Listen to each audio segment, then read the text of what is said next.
So what we are working on today is a Polo which is abandoned for 2.5 years because somebody stole its ECU. So have a good look at the vehicle and then we'll start to work on this vehicle and try to make it roadworthy again.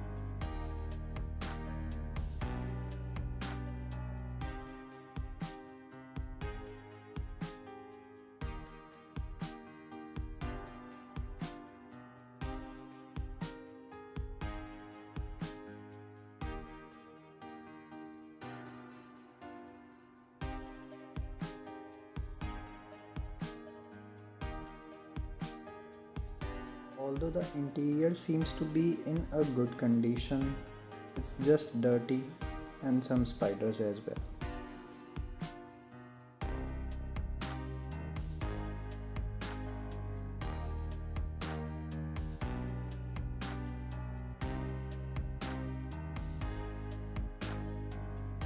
Somebody has already messed with the wiring. A lot of couplers are either modified or chopped off, and the whole wiring loom is being messed with.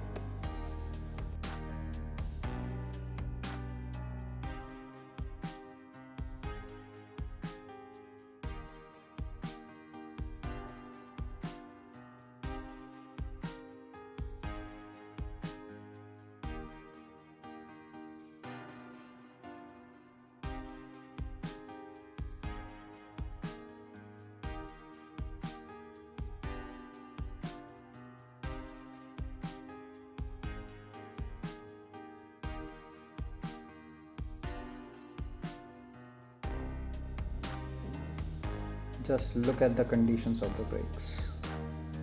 Definitely need to be sent to a machine shop.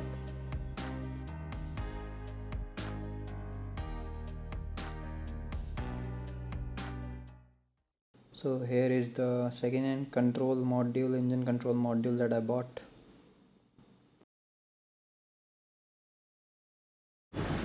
So what we have basically done by right now is loosely connecting everything to its place so that we can connect the battery and reprogram the engine control module. I've placed the second-hand module that I bought, and now I'm gonna place the battery on so that I can reprogram this module to this engine.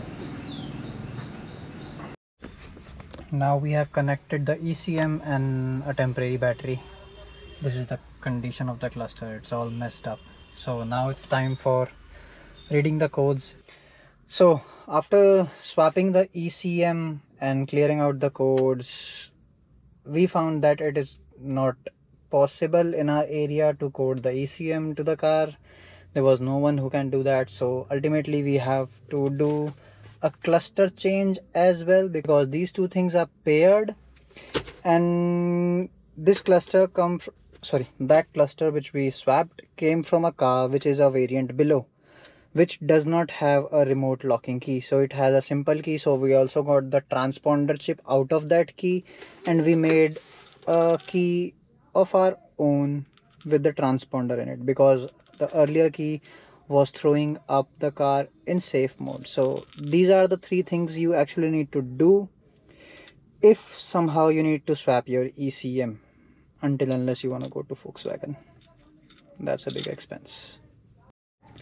So what's pending now is to flush the diesel out of the car, fill it with new diesel, check everything, clean the lines, because it's been abandoned for almost two and a half years. So there are a lot of things to do. We need to remove the front brake rotors, as there are no rotors anymore. They are just a compilation of rust now. So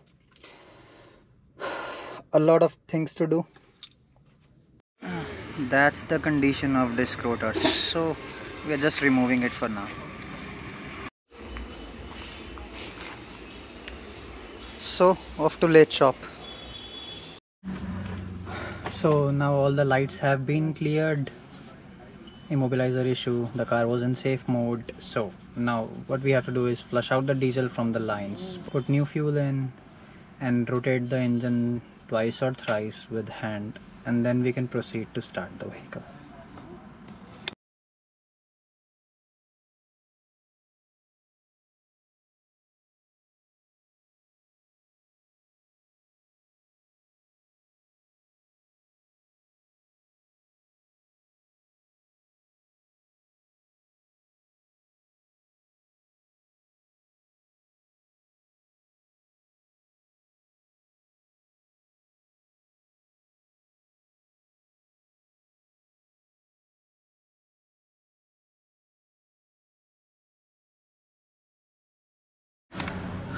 So now there are two ways to empty the fuel tank.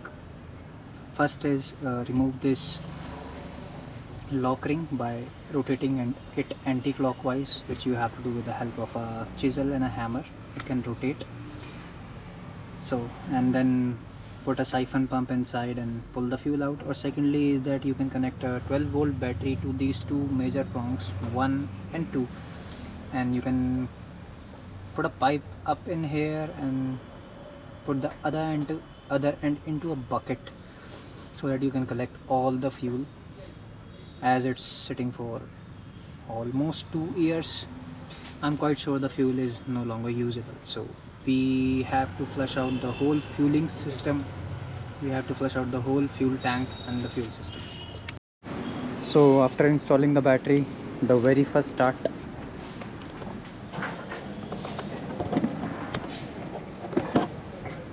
start the neck.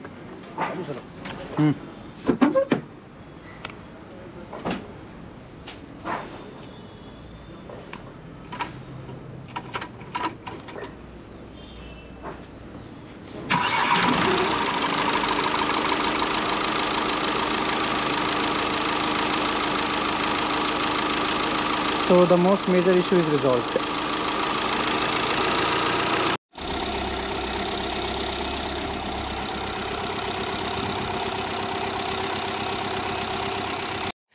Just got the engine shut down because I noticed a spark in the alternator right there.